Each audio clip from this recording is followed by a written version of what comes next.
Both large and small-scale mining ruin the environment with pollution, deforestation, sinkholes, erosion, flooding, and biodiversity decline. Some types of mining require lots of fresh water that depletes water reserves for humans and animals. So, among other things, mining both reduces food and water reserves and contaminates the remaining supplies. Mining has been referred to as a boom and bust industry that, after a temporary financial surge, destabilizes a rural economy. In the long run, mining financially harms amenities-based communities. This, I suspect, is by design.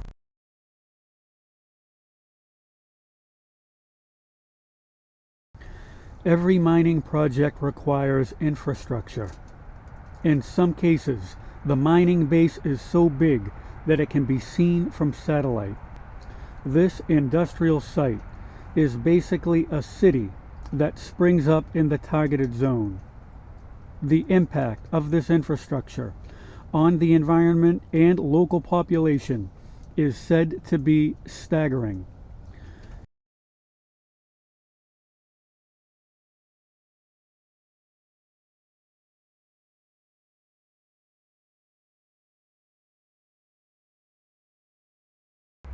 The noise that occurs night and day with mining includes steady vehicular traffic, generators, crushing, excavating, loading and unloading of trucks, blasting, and drilling. Reportedly, this commotion devastates residents and wildlife. The blasting and drilling is heard for miles around, and these vibrations have destroyed water wells. This is similar to the fracking projects that get so loud they shake homes. There's a substantial increase in vehicular traffic. This industrial traffic, that is said to run 24 hours a day, includes delivery trucks, employee and contractor vehicles, and other types of trucks and tankers carrying gravel, water, drilling fluid, and mining waste. Additional visual irritants include the degradation of the natural landscape and light pollution. In Chapter 10, I explained how this sight and light pollution appears to be part of the non-lethal weapons displacement package.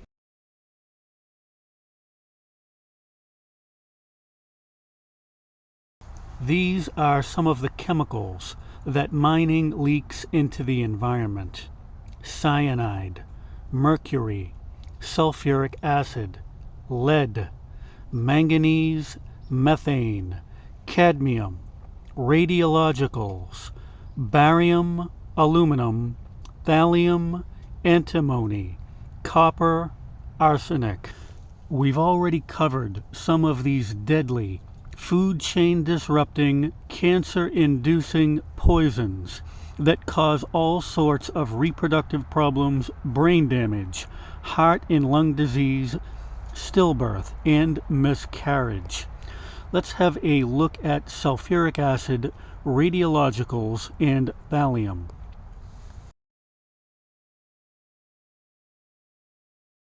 Sulfuric acid is basically battery acid that's extremely corrosive to all tissue and can burn eyes on contact, causing loss of vision. Sulfuric acid vapor will irritate the skin, eyes, and respiratory system. This toxic substance kills aquatic organisms. Thallium is an odorless, colorless, and tasteless metal. It can be difficult to diagnose thallium poisoning because it mimics other diseases. For these reasons, thallium was once used as a murder weapon. Known as the poisoner's poison, it inflicts slow and painful death. Acute poisoning causes peripheral nerve damage, bone marrow depletion, and disease of the liver, heart, and kidneys, among other things. Radioactive materials released into the environment from uranium mining contaminate the air, ground, and surface water, causing birth defects and cancer.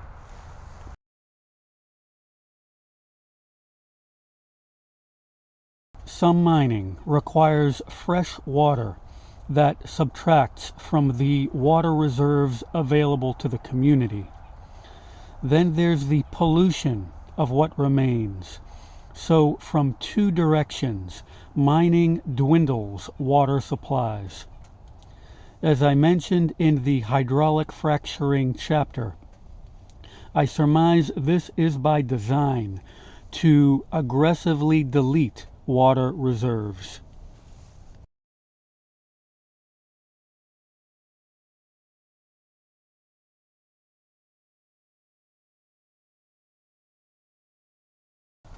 Here's a March 2014 quote from The Guardian on this scheme used by mining corporations worldwide.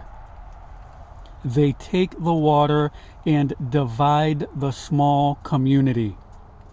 They do this all over the world. It's not just here. When the mining company leaves, that huge tailings pit will stay and will still contaminate water. I'll cover the tailings pit mentioned here shortly.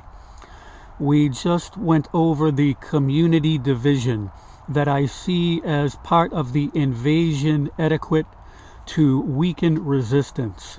So there's your divide and conquer strategy that we also saw with fracking. Also note the comment about seizing water. Another quote from a February 2021 article in the Journal of Environmental Management.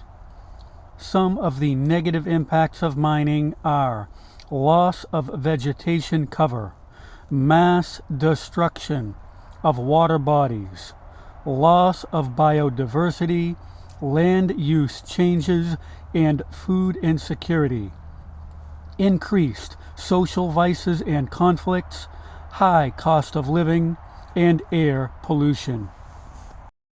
Note the phrase mass destruction of water reserves that constitutes a weapon of mass destruction, because I figure it is intentional.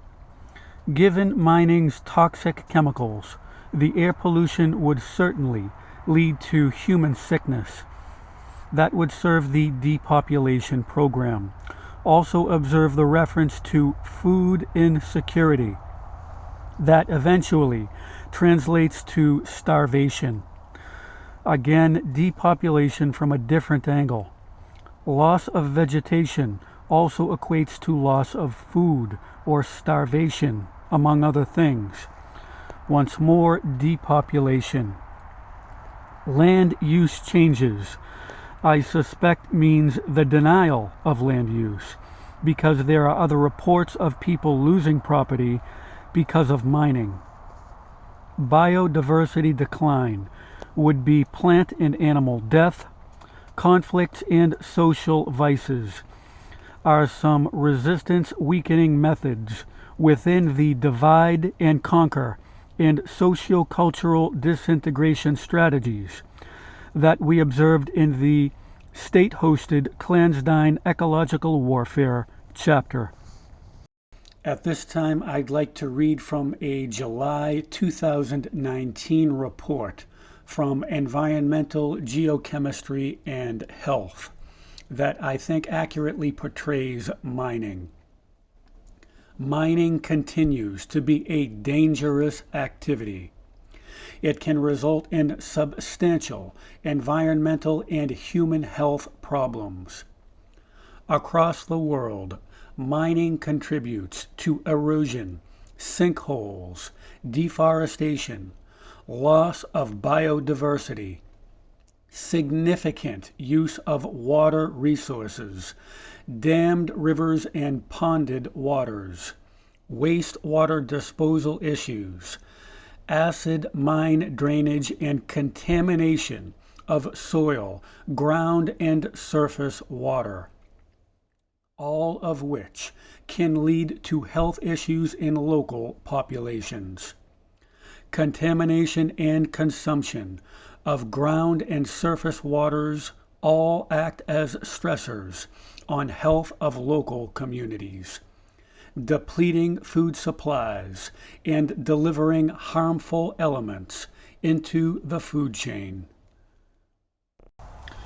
Okay, from this article we've gathered that mining is ruining natural resources worldwide. So that's another reference to mining's destruction being global in scope. Each project potentially causes abysmal damage to the environment with toxic chemicals while sickening people and killing wildlife. Some of you may remember from the modern ecological warfare chapter that obstructing the flow of rivers has been suggested for use in warfare. Mining also takes a lot of fresh water and leaves remaining water supplies contaminated. I'd like to draw your attention to the last sentence of the 2019 EGH article that informs us that mining diminishes the food supply while spoiling raw material that is potential food. Put another way, mining projects deplete fresh food and water resources while poisoning what remains. It's abundantly clear to me that this is a deliberate twofold resource denial strategy.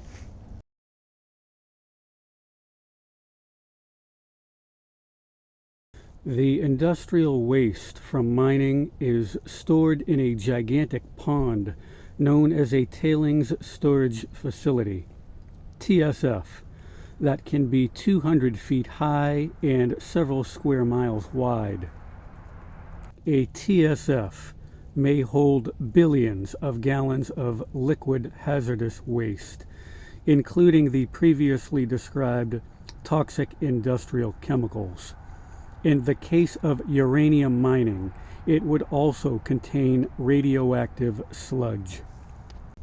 There have been more than 125 severe dam failures in over 20 countries since 1960. Some of these breaches have unleashed tidal waves of heavy metals and sulfuric acid that have completely leveled towns and displaced communities up to 275 miles away. People and wildlife are killed, agricultural land and water supplies are poisoned.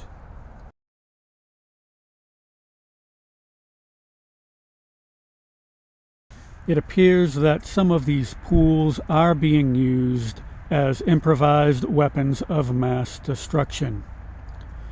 Major flaws are built into the structure so the TSF can be easily triggered at a later date.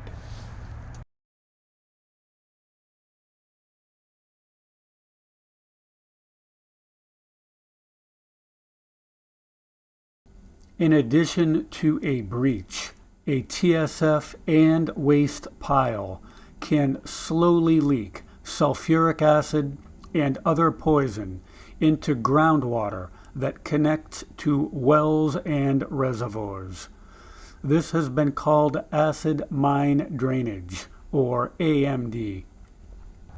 AMD's toxic mixture that leaches into ground and surface waters can include high concentrations of sulfuric acid and heavy metals like antimony, barium, lead, manganese, aluminum, mercury, cadmium, arsenic, iron, and copper. AMD travels significant distances through waterways and can't be easily contained.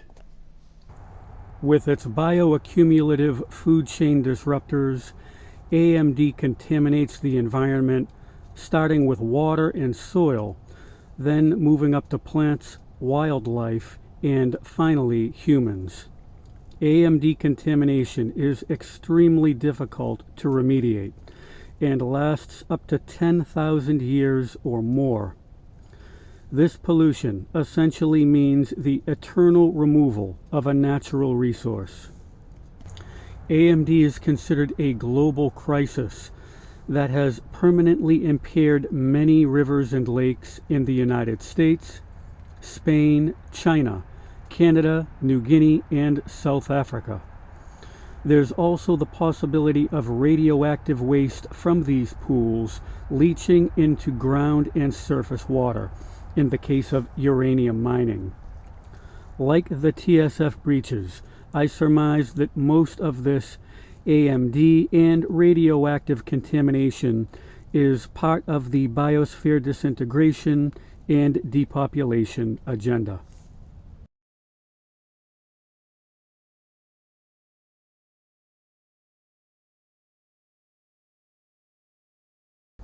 Okay, here's a review of what can be expected during and after a mining project. 24/7 commotion. Noise that can be heard from miles around. Constant vehicular traffic. Light pollution. Sight pollution. Ground and surface water contamination. Soil and air pollution. A temporary economic boost followed by a virtually permanent financial implosion. Lowered property value, community division, deforestation, animal migration and death, human sickness, food and water depletion.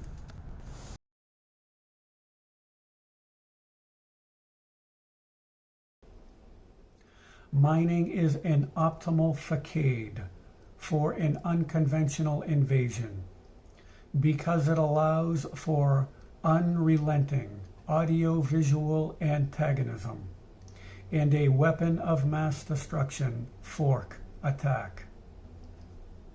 What follows is my theory of mining adjusted for ecological warfare. From the hidden weapons and tactics angle, we have sight, light, noise, and air pollution, as well as frequent vehicular motion. I suspect these stressors are part of an attrition-based approach to gradually wear down the targeted community. We know that the individual employment of some of these armaments will effectively clear areas and terrorize people. So it seems to me that their combined use would surely displace some residents. I surmise the following detrimental effects of mining are part of the socio-economic battering. Divide and conquer. Colonization that brings increased crime and social malignance. Lowered property value and economic decline when the project is finished. Then we have the chemical and radiological attack that includes bioaccumulative food chain disruptors and radiation dispersed into the environment. It appears these ticks and terrs are used as improvised CBRNE agents for soft kill depopulation and A2AD. The mining project allows for a binary weapon of mass destruction composed of acid mine drainage and a tailing storage facility breach. Raw materials are both depleted and contaminated by mining. So from two directions, mining fiercely reduces life-sustaining food and water supplies. This is what mining projects have been doing all over the world. Polluting water reservoirs and farmland, severing food and water provisions, and land grabbing. This is the reality of mining.